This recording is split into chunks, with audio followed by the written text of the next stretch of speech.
지난주부터 예수님께서 제시하신 참된 예배의 기준인 영과 진리로 드리는 예배를 살펴보고 있습니다. 오늘 본문은 예수님께서 예배에 대해서 말씀하신 기준입니다. 모든 성경 말씀이 하나님의 말씀이기 때문에 성경에 나오는 모든 기준은 다 중요한 기준입니다. 특별히 이 구절은 예수님이 직접 말씀하신 기준으로서 더 중요하다고도 볼 수 있습니다. 그 참된 예배의 기준은 영과 진리로 드리는 예배입니다. 그래서 여기에 보시면 특별히 신약시대는 영과 진리로 예배 드릴 때라 이렇게 말씀하시면서 하나님은 이렇게 영과 진리로 드리는 예배를 그렇게 예배하는 자들을 찾으신다. 왜냐하면 영과 진리로 드리는 예배가 참된 예배이기 때문이다. 그러면서 그렇기 때문에 우리 모두는 반드시 영과 진리로 예배해야 한다. 이렇게 말씀하셨습니다. 그래서 지난주에는 진리로 드리는 예배에 대해 살펴봤고요. 오늘은 성령에 의한 예배에 대해 살펴보겠습니다. 성령에 의한 예배에 대해 살펴보겠습니다. 신약 성경에 보면 구약도 마찬가지지만 우리의 예배가 참된 예배가 되기 위해서는 성령에 의한 예배가 되어야 합니다. 성령에 의한 예배가 되어야 합니다. 여러 구절 중에서 이 부분에 가장 잘 볼 수 있는 구절은 빌립보서 3장 3절입니다. 아주 중요한 구절입니다. 빌립보서 3장 3절입니다. 하나님의 성령으로 봉사하며 그리스도 예수로 자랑하고 육체를 신뢰하지 아니하는 우리가 곧 할례파라. 이 구절은 우리가 복음에 대해 살펴보면서 여러 번 살펴본 구절입니다. 성경에 믿음으로 말미암는 의에 대해서 말하는 구절 중에 대표적인 한 구절이 바로 이 구절입니다. 그래서 여러분 가지고 있는 성경을 보시면 제목이 아마 하나님께로부터 말미암는 의 이렇게 제목이 달려 있을 겁니다. 그래서 이와 같이 이 구절이 믿음으로 말미암는 의, 즉 십자가의 복음에 대해서 아주 중요한 구절입니다. 그러면서 여기에 보시면 우리가 곧 할례파라 이 말은 이미 살펴본 대로 우리가 참다운 성도라 그런 뜻이라 이렇게 말씀드렸습니다. 왜냐하면 그 당시 초대교회 당시에 예수를 믿는 믿음만 가지고 부족하다. 예수를 믿는 믿음의 추가로 할례를 받아야 그래야 진정한 하나님의 백성이 되고 진정한 하나님의 유업을 받을 수 있다. 정통적인 하나님의 백성이 될 수 있다. 이렇게 가르치는 자들이 있었습니다. 그들은 그래서 자신들을 할례파라 불렀습니다. 그 할례파란 말은 우리야말로 진정한 하나님의 백성이라 이런 뜻입니다. 그런데 사도 바울은 그들을 개들이고 행악자들이라고 2절에서 말합니다. 왜냐하면 예수를 믿는 믿음에다 그것이 무엇이든지 육체를 의지하는 걸 더하면 그건 전적으로 육체를 신뢰하는 것과 똑같기 때문에 그것은 전혀 믿음으로 말미암는 의가 아니라 행함으로 말미암는 의를 의지하기 때문에 그것은 바로 복음의 원수되는 것이니까 그렇게 표현하고 있죠. 그러면 3절에 보면 우리가 곧 할례파라 이 말은 우리가 곧 정통적인 하나님의 백성이라 이 뜻입니다. 우리가 진정한 하나님의 자녀라 그 뜻이죠. 그러면서 여기 3절에 보면 진정한 하나님의 자녀의 특징 3가지를 말합니다. 진정한 하나님의 자녀의 특징 3가지를 말합니다. 그 3가지가 뭡니까? 첫째는 하나님의 성령으로 봉사하며, 둘째는 그리스도 예수로 자랑하고, 셋째는 육체를 신뢰하지 않는 것 이렇게 표현하고 있죠. 여기에 자랑한다는 말과 신뢰한다는 말은 상호교환적이라고 여러 번 말씀드렸습니다. 그래서 우리의 신앙은 예수 그리스도를 믿고 신뢰하고 의지하고 육체를 신뢰하지 않는 것, 즉 자랑하지 않는 것, 그게 우리의 참다운 신앙입니다. 말씀드린 대로 이것이 십자가 복음, 믿음으로 말미암는 의에 관한 구절이라고 그랬잖아요. 그 대표적인 구절인데 오직 예수 그리스도의 의를 의지해 서려면 오직 예수님의 십자가의 공로만을 의지하고 육체를 신뢰하는 모든 것들을 배설물처럼 여겨야 합니다. 그것이 참다운 성도의 특징입니다. 자, 그래서 이 구절은 복음에 대해서 말하는 구절입니다. 그 내용 자체가 그렇듯이 믿음으로 말미암은 의에 대해서 말하는 구절입니다. 그래서 여기에 보시면 지금 복음에 대해서 말하는 구절인데 예배에 대해서 말할 필요가 없는, 예배가 나올 필요가 없는 이 구절인데도 예배가 나올 뿐만 아니라 제일 먼저 나온 것을 볼 수 있죠. 그러면 여기서는 여러 가지를 볼 수 있는데, 하나는 하나님 앞에 참된 예배는 성령에 의한 예배인 걸 여기서 볼 수 있습니다. 매우 중요하죠. 또 하나 중요한 게 뭐냐 하면, 이 문맥을 볼 때에 성령으로 드리는 참된 예배와 오직 예수 그리스도의 십자가의 공로만을 믿음으로 의지하는 이 십자가 복음의 삶이 같이 가는 걸 볼 수 있습니다. 같이 가는 걸 볼 수 있습니다. 그러니까 성령에 의한 진정한 예배를 드리기 위해서도 우리는 뭐가 필요하냐면, 육체를 의지하는 것을 배설물처럼 벗어버리고 오직 예수 그리스도만을 신뢰하는 그 믿음 가운데 서야 이것이 되어지는 거죠. 이것이 되어지는 거죠.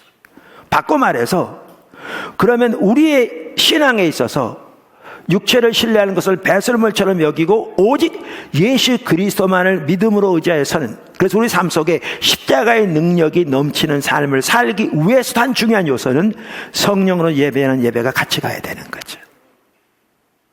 이 둘이 분리되지 않는 거죠. 이만큼 중요하기 때문에 복음에 대해서 말하는 구절인 이 구절에서 사도 바울이 나올 필요가 없는 성령으로 예배하며 라는 이 말을 집어넣을 뿐만 아니라 그 중에서도 가장 먼저 집어넣은 거죠. 가장 먼저 집어넣은 거죠. 그래서 신약 성경에 의하면 이와 같이 참된 예배의 한 핵심적인 기준이 성령에 의한 예배고, 이 성령에 의한 예배는 오직 예수 그리스도의 의만을 의지하는 십자가 복음의 삶과도 나눠될 수 없는, 분리될 수 없는 매우 중요한 요소인 것을 볼 수가 있습니다. 사실 여러분 개인의 삶 속에 포도나무 교회 예배 가운데 뿐만 아니라 우리나라 모든 예배 가운데 이 빌립보 3장 3절의 이 말이 이루어져야 합니다. 이루어져야 합니다. 할렐루야.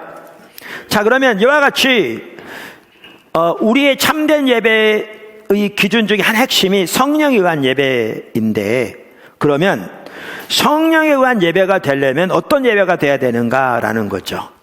저는 거기에 세 가지 요소가 있다고 믿습니다. 성경 전체를 볼 때, 특별히 신약 성경을 볼 때에 성령에 의한 예배가 되려면 다음에 세 가지가 되어야 한다고 믿습니다. 첫째, 성령의 인도를 따르는 예배. 둘째, 성령의 조명이 함께하는 예배. 셋째, 성령의 능력이 역사하시는 예배입니다. 그럼 하나씩 좀 살펴보죠. 첫째, 성령의 인도를 따르는 예배. 성령의 인도를 따르는 예배. 우선 우리가 잘 알듯이 우리의 신앙생활은, 특별히 신약시대의 신앙생활은 처음부터 끝까지 오직 성령에 의한 삶입니다. 동의하시죠? 우리가 이 부분에 대해서 여러 번 살펴보았습니다. 우리의 신앙생활 중에 성령님의 도움이 없이 가능한 것이 하나도 없습니다. 사실은 하나도 없습니다. 우리의 구원, 성화, 영화, 우리의 사역, 심지어 기도만 하더라도 성경에 보면 성령 안에서 혹은 성령의 인도를 따라 기도하라고 되어 있고요. 하나님 뜻을 분별하는 것 등등, 우리의 예배도 말할 것도 없죠. 이와 같이 우리의 신앙생활 전반이 성령님의 도움으로만 가능합니다. 고린도후서 3장 6절에 보면 신약시대 우리의 신앙생활을 한마디로 성령의 한 삶이라고 표현하고 있죠. 그가 또한 우리를 새 언약의 일꾼 되게 만족하게 하셨으니 율법 조문으로 하지 아니하고 오직 영으로 함이니 율법 조문은 죽이는 것이요 영은 살리는 것이니라. 그러니까 새 언약, 신약을 한마디로 말하면 영에 의한 삶이라. 여기에 영은 성령을 가리킵니다. 성령을 가리킵니다. 자, 이와 같이 우리의 신앙생활은 처음부터 끝까지 성령에 의한 삶인데, 그렇기 때문에 당연히 우리의 예배도 성령에 의한 예배가 되어야 합니다. 그리고 성경이 그렇게 말하고 있습니다. 그런데 성령에 의한 삶의 한 핵심이 뭐죠? 로마서 8장에도 볼 수 있고 갈라디아서 5장에도 볼 수 있고, 한 핵심이 성령의 인도를 따르는 겁니다. 로마서 8장에 보면 하나님의 자녀된 우리의 삶의 특징을 한마디로 뭐라고 표현하고 있는가? 하나님의 영의 인도를 받는 자라고 표현하고 있습니다. 그래서 성령과 동행하는 삶의 한 핵심이 성령의 인도를 따르는 삶인데, 당연히 우리의 예배의 한 핵심적인 요소도, 성령에 의한 예배 한 핵심적인 요소도 성령의 인도를 따르는 예배입니다.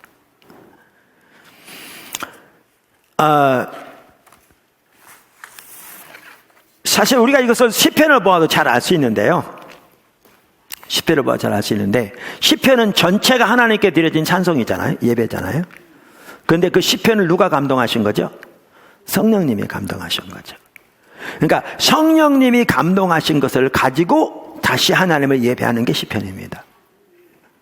사실 그래서 예배는 하나님의 성령이 주신 것을 가지고 하나님께 드리는 게 예배입니다. 그래서 아까 에이든 토저가 그걸 그렇게 잘 표현한 겁니다. 정확하게 표현했죠. 제가 한번 다시 한번 읽어보면 그분이 이렇게 말했잖아요. 그러므로 예배는 하나님으로부터 시작하여 우리에게 찾아와 마치 거울에 반사되듯이 다시 그분에게로 돌아간다. 그래서 예배의 한 핵심은, 성령에 의한 예배의 한 핵심은 성령의 인도를 따르는 예배입니다. 예배는 하나님의 성령을 통해 하나님이 우리에게 주신 것을 가지고 다시 하나님께 올려드리는 것입니다. 이렇게 성령에 의한 예배의 한 핵심은 성령의 인도를 따르는 예배이기 때문에요. 여기에 중요한 한 가지는 예배 인도자들이 성령의 인도하심에 민감해야 합니다. 그러니까 예배 인도자들이 성령의 인도하심에 민감한 만큼 하나님의 성령께 뒷받침하실 겁니다. 당연히 담임 목사인 제가 예배 인도자이기도 하고요. 우리 찬양 인도자들이 예배 인도자이기도 하고요. 오이코스 리더들이 오이코스 예배 인도자이기도 하고요. 여러분 한 분 한 분의 가정에서 예배 인도자이기도 하고요. 또 중고등부 교사, 아동부 교사 다 예배 인도자이기도 하죠. 한편 우리 모두가 예배 인도자이기도 하죠. 예배자인 동시에 예배 인도자가 되기도 하죠. 그래서 성령의 인도를 따르려면 인도자들이 먼저 성령의 인도에 민감해야 합니다. 민감해야 합니다.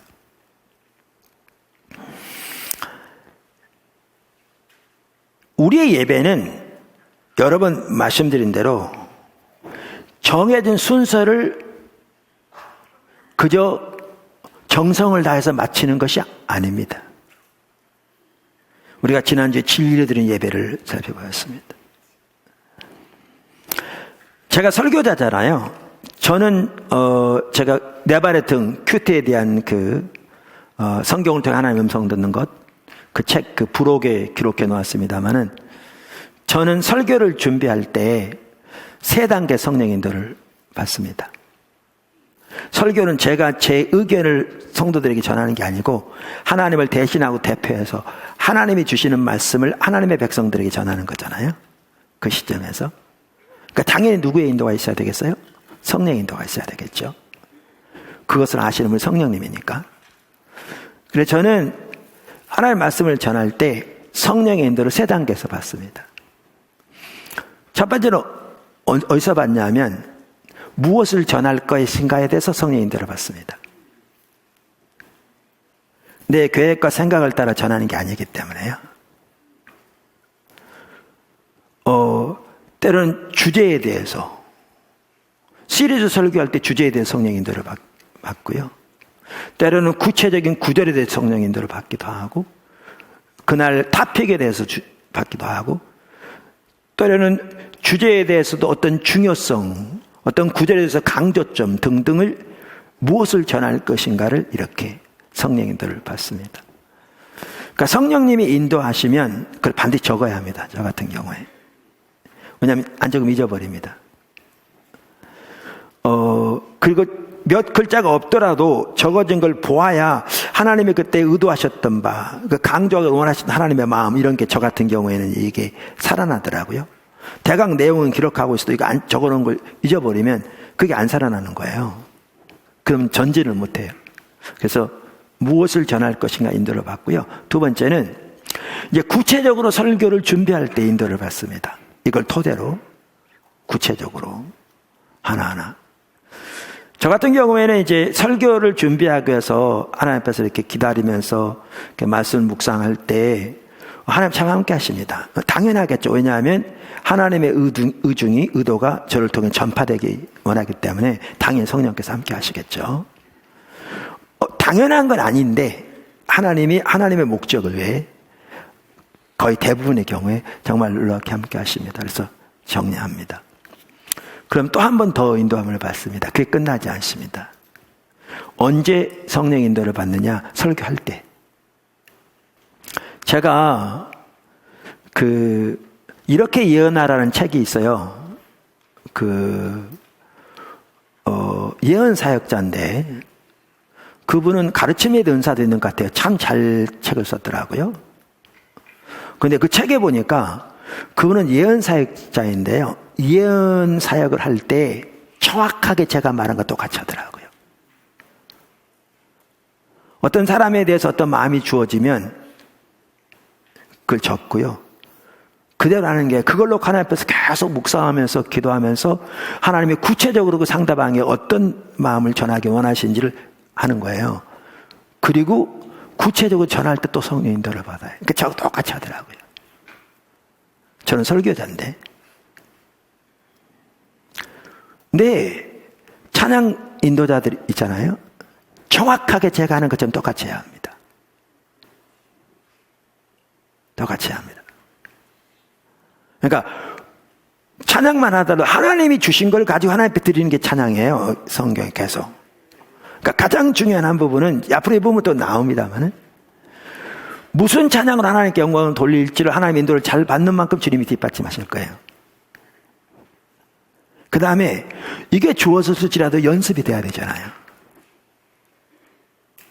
제가 구체적으로 설교를 준비한 것처럼 찬양들이 모여서 같이 하면서 그걸 가지고 이제 준비를 하는 거죠. 이때도 성령 인도를 받아야 돼요. 근데 한 단계 더 받아야 돼요. 그게 뭐냐면 주일날 찬양을 예를 들면 다른 날도 마찬가지 인도하는 것은 준비한 것을 리사이트를 하는 게 아니에요. 준비한 것을 리사이트를 하는 식으로 돼버리면 이제 중요한 걸 놓쳐요. 그때까지 아무리 성령의 인도를 따라 왔을지라도 아까 로이 존스 목사님이 한다고 한 것처럼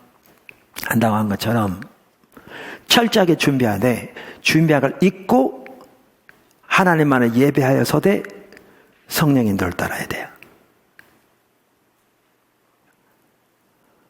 그러니까 우리의 예배는 철저하게 성령의 인도를 따르는 예배입니다.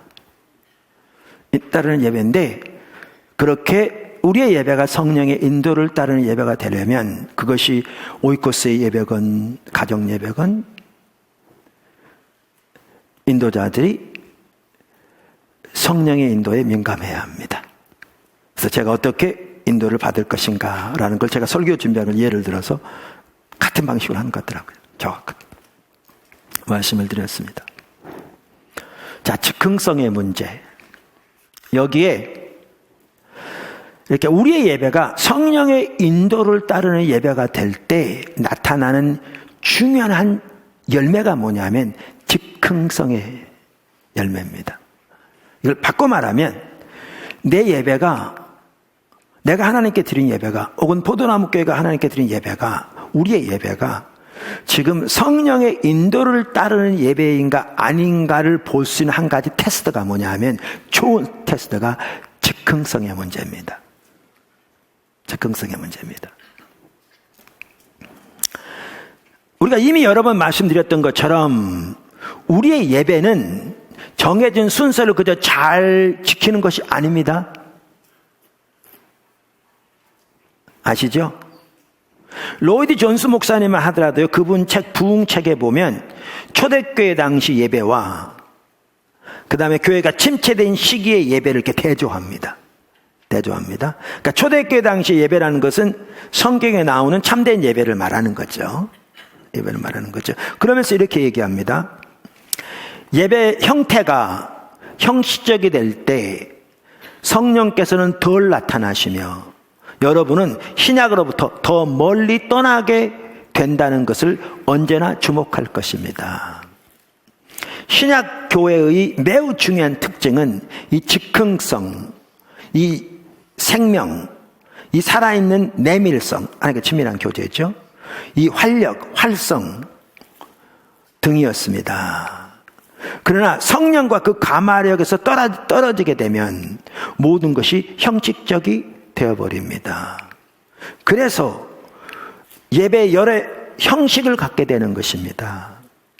침체기에 빠진 교회가 예배 의식에 있어서 보다 더 형식적이며 예배 형식을 채용하여 공기도서나 의식서로 돌아가는 경향을 띈다는 것을 알게 될 것입니다. 이 모든 것은 형식적인 종교의 한 부분입니다. 그러니까 비교하면 이렇습니다. 초대교회 예배는 성령께서 나타나신 예배였다 그 말이죠. 성령의 가마가 있는 예배였다. 그럼 그 성령께서 나타나시며 운행하시며 가마하는 데서는 어떤 열매들이 나타나냐면 즉흥성, 생명, 하나님과 친밀한 교제, 그 활력이 거기에 있었다는 거죠. 근데 교회가 침체되게 되면 이 핵심은 사라진 채 형식만 남는다는 거죠. 형태만, 모양만. 그래서 교회가 신앙이 침체될수록 오히려 예배에서 형식이 더 강조된다. 형식이 강조된다. 핵심이 알맹이가 빠진 거죠. 제가 과거에도 말씀드렸잖아요. 우리는 예배에 그러면 주일 낮 예배 그러면 어떤 인식이 있냐면 11시 묵도로 시작해서 11시, 12시 남짓돼서 축도로 끝나는 순서를 잘 마치는 이 예배 의식을 예배라는 이해를 가지고 있는데 예배 의식과 예배는 다르다고 그랬잖아요.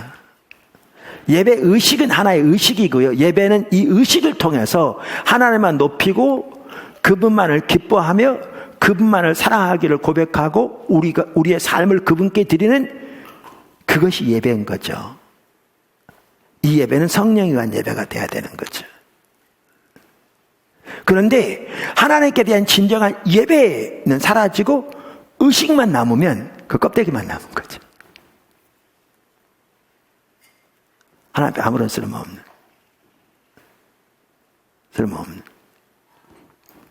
근데 신앙이 침체되고 타락하면 이 의식이 예배로 변질해 버리는 거죠. 알맹이는 빠진 채. 지금 로이드 존스 목사님도 그렇게 얘기하고 있죠. 그러면서 이렇게 성령의 가마가 함께 하시고 성령께서 운행하시는 예배의 한 특징을 그분도 즉흥성을 말합니다. 아까 즉흥성을 말합니다. 여러분 스포츠럴 목사님, 침례교 목사님이셨는데요. 그분 같은 경우에도 아주 귀한 분이셨죠. 근데 그분은 늘 그걸 고대하고 사모했다고 그래요. 기도하고. 그게 뭐냐면 우리의 예배 가운데 하나님의 거룩한 무질서를 이루어 주십시오. 그러니까 무질서는 난장판을 말하는 게 아니라 거룩한이 붙었죠. 그러니까 이 말은 뭐냐 하면 스펄전 목사님이 인도하시는 교회의 예배가 정해진 순서를 따라 그 점잖게 지키는 것이 아니라 성령께서 운행하심으로써 함께 하시는 무질서. 그러나 성령 안에서 진정한 질서가 있는 그 거룩한 무질서가 있기를 열망한 거죠.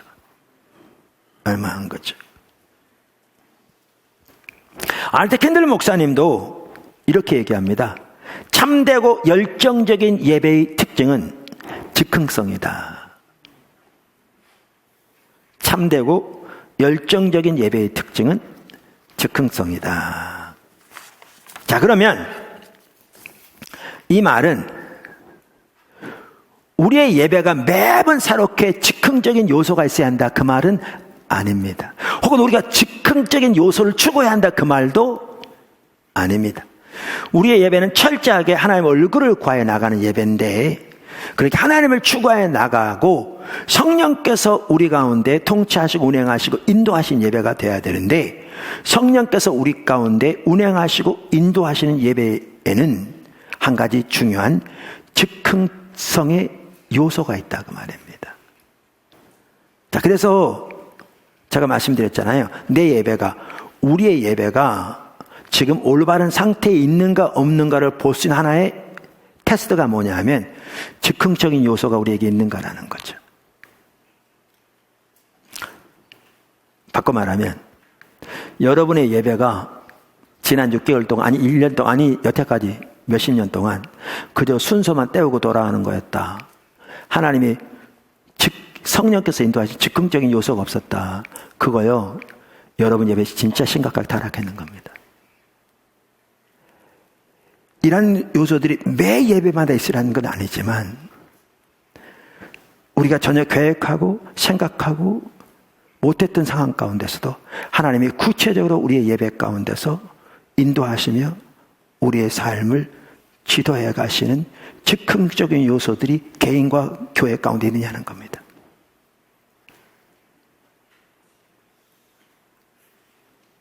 이게 아까도 말한 대로 하나님과의 살아있는 내밀성의 한 특징이기도 합니다. 참된 예배의 한 특징이기도 하고, 성령이 인도하시는 예배의 한 특징은 이와 같이 즉흥성입니다. 그래서 하나님의 귀한 사람들이 그 부분들을 지적하고 있습니다.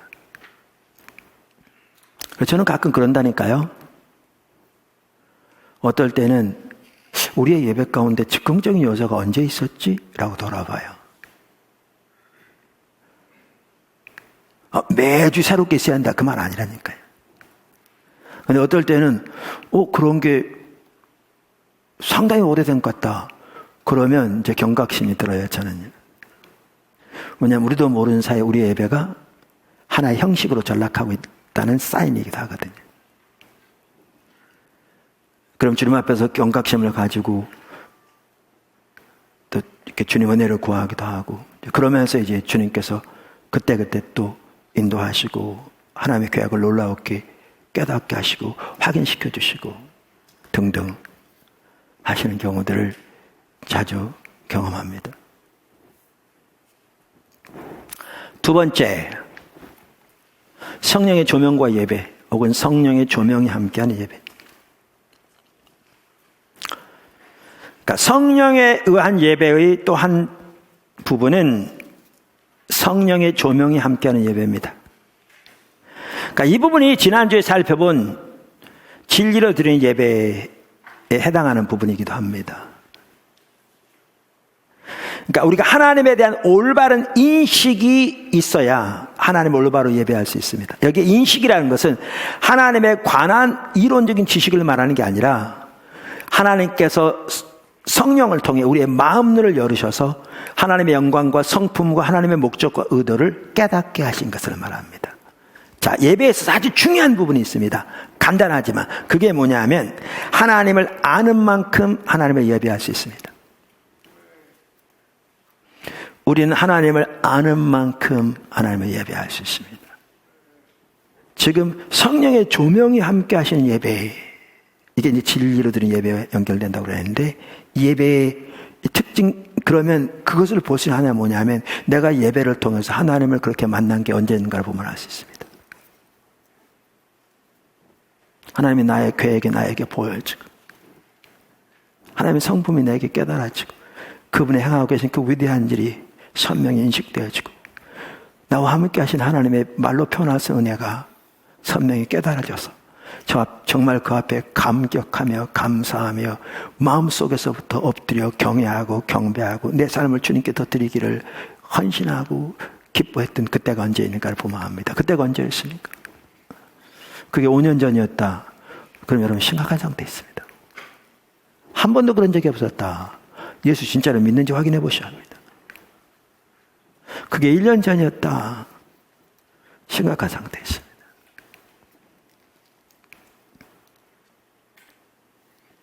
그 모든 해결책도 하나님의 얼굴을 구하여 나오는 것입니다. 그래서 이렇습니다. 이 하나님과의 교제만 하더라도요. 그래서 우리가 하나님을 더 친밀하게 알게 되는 핵심적인 수단 중에 하나가 뭐냐면, 예배는 수단이 아닌데 통로 중에 하나가 뭐냐면 예배입니다. 그러니까 예배를 통해서 이렇게 하나님의 얼굴을 구하는 가운데 하나님 성령께서 조명하셔서 하나님과 하나님의 목적과 우리 향한 하나님의 사랑을 깨닫게 하심으로 이 놀라운 교제가 이루어지는 거죠. 교제가 이루어지는 거죠. 또 하나님의 뜻과 목적이 보여지는. 저 같은 경우에 그래서 이렇게 하나님을 더 깊이 알고 하나님과의 친밀한 교제 가운데로 가는데 도움이 되는 통로가 크게 세 가지입니다. 우리가 너무나 잘 아는 기본적인 것들입니다. 하나가 예배입니다. 찬양, 지금 말한데 그렇게 하나님의 얼굴을 구해 나갈 때, 그렇게 성령에 의한 참된 예배를 드릴 때, 그렇게 하나님의 얼굴을 구하는 참된 예배를 드릴 때 놀라운 하나님과 하나님의 목적과 하나님의 길을 더 깨닫게 하셔서 더 알게 하시고 거기에 놀라운 교제가 있게 하십니다. 지금 나눈 거죠. 또 하나의 통로가 뭐냐? 중보기도입니다. 그러니까 자기 필요한 목적을 위해 도와주세요 나온 게 아니라 하나님 우리가 구하기 전에 머리카락과 세심 받으실 만큼 우리의 모든 필요를 아신다고 하셨으니 하나님의 뜻과 목적을 붙들고 그 뜻이 이루어지도록, 그리고 그러면 충분해서 하나님 앞에서 나와서 하나님의 약속 이루어지도록 구하는 기도, 이사야 62기도죠. 그 기도, 그게 하나님의 얼굴을 구하여 나가는 기도이기 때문에 그 시간을 통해서 하나님의 놀라우게 하나님의 계획과 뜻과 목적을 알리십니다. 저 같은 경우에는 또 한 가지 통로가 있습니다. 그게 말씀 연구하는 거죠. 그러니까 우리가 모든 면에서 하나님을 찾는 것은 마음을 다해서 해야 되거든요. 정말 주님을 알기 위해 집중적으로 말씀을 연구할 때도 그렇고요. 또 하나는 설교 준비할 때 아까 말씀드린 대로 하나님이 인지하셔서, 그래서 예배, 중보기도, 성경이 너무나 당연하지만 이것이 진정한 하나님의 얼굴을 구하는 것이 되어지고 참 예배, 하나님의 얼굴을 구하는 기도, 하나님의 얼굴을 하나님을 알기를 구해서 주의 말씀을 깊이 묵상하는 이러한 시간에 놀라우게 하나님 뜻을 보이십니다. 물론 그 외에도 어떨 때는 전혀 예상치 않게 그냥 설교할 때 하나님 뜻이 확 보이기도 하고, 어떨 때는 사무실에서 그냥 어떤 걸 생각하고 있을 때 하나님 뜻이 보여지기도 하고, 이런 경우들도 있는데 이거는 오히려 예외적입니다. 예외적입니다. 가장 주된 통로들이 그 세 가지입니다. 세 가지입니다. 자, 세 번째, 성령에 의한 예배의 세 번째 요소입니다. 성령의 능력이 역사하는 예배. 저는 이 부분도 포함된다고 확신합니다. 그러니까 신약 성경에 나오는, 그 전부터 그랬지만 참된 예배의 핵심적인 한 특징은 성령에 의한 예배인데, 그 성령에 의한 예배의 한 특징은 또한 성령의 능력이 역사하시는 예배라고 저는 확신합니다. 우리가 이 부분을 대표적으로 고린도전서 14장 26절에서 볼 수 있습니다. 고린도전서 14장 26절. 그런즉 형제들아 어찌할까? 너희가 모일 때에 각각 찬송시도 있으며 가르치는 말씀도 있으며 계시도 있으며 방언도 있으며 통역함도 있나니 모든 것을 덕을 세우기 위하여 하라. 여기 모일 때라는 말은요, 그 고린도전서 10장에서부터 쭉 보면 예배로 모일 때를 말하는 것을 볼 수 있습니다. 예배로 모일 때로. 지금 이 구절이 성령의 은사에 대해서 말하는 구절인데요. 은사에서 말하는 구절인데,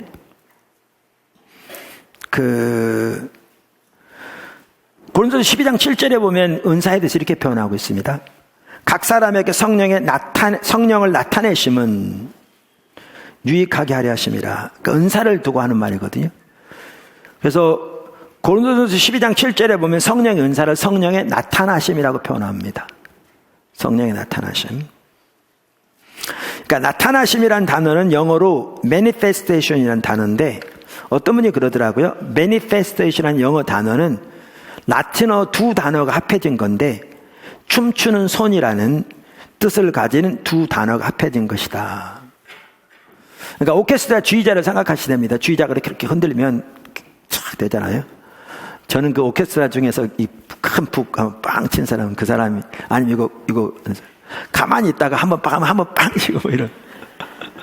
근데 그것도 제대로 올바로 해야 되잖아요. 손에 의해서 움직이는 건데, 그거를 지금 은사에 표현하면 모일 때마다 초대교회 당시에는 성령의 운행하심을 따라서 다양한 사람들을 통해 다양한 은사들이 나타나서 그 모든 목적이 뭐냐면 성도의 덕을 세우는 거죠.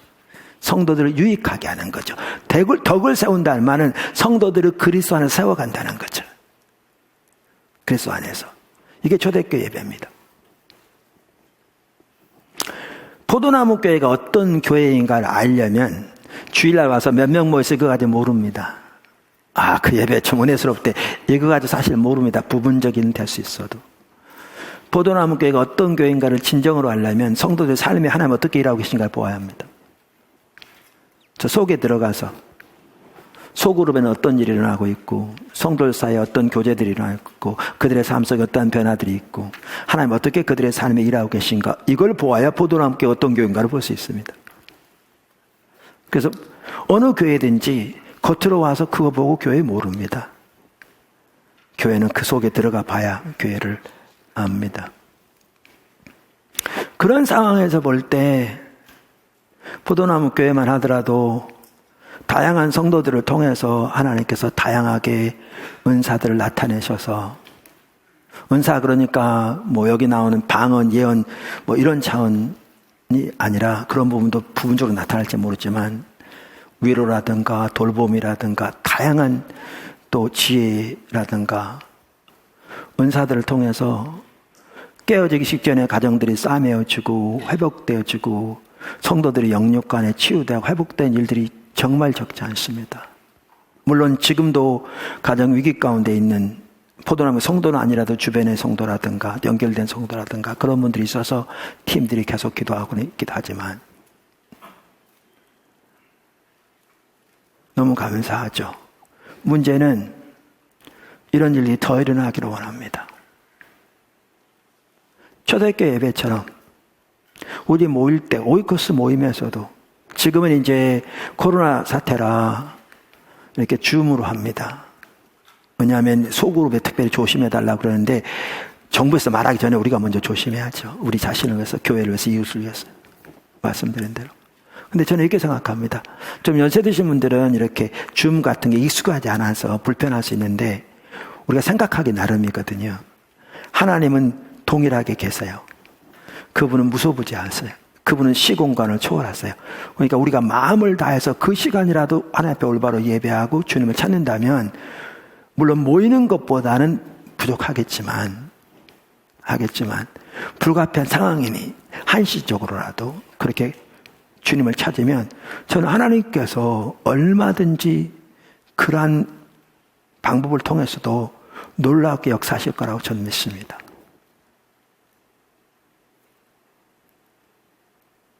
그래서 저는 우리의 모든 모임, 주일 낮에도 이런 부분이 더 나타나기를 간절히 소원하고, 어떻게 이걸 될지 하나님의 지혜를 더 배우기를 원합니다. 근데 이 모든 것의 핵심은 하나님의 얼굴을 구하는 겁니다. 집중적으로.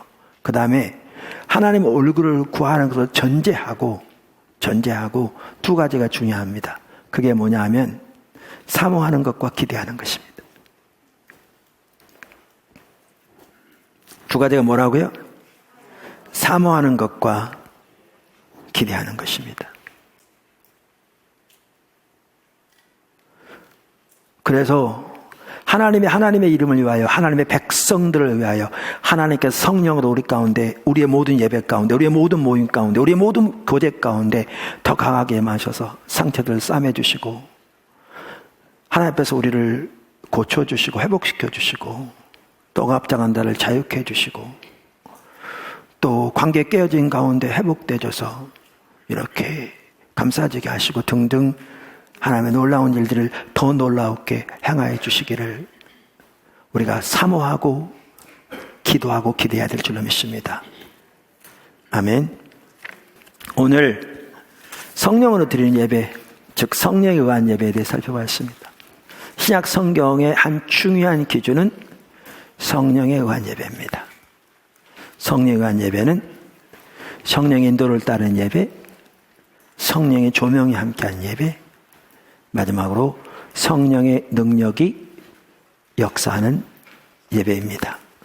성령님의 그 오케스트라의 손처럼, 지휘자의 손처럼 그분의 지도와 인도를 따라 다양한 성도들을 통해 다양한 성령의 인도가 나타나므로 성도들이 그로 인해서 빚어지고 그리스도 안에서 세워지고 무장되어지고 회복되어지며 자라나는 그러한 그것이 신약 성경이 말하는 교회고 예배입니다.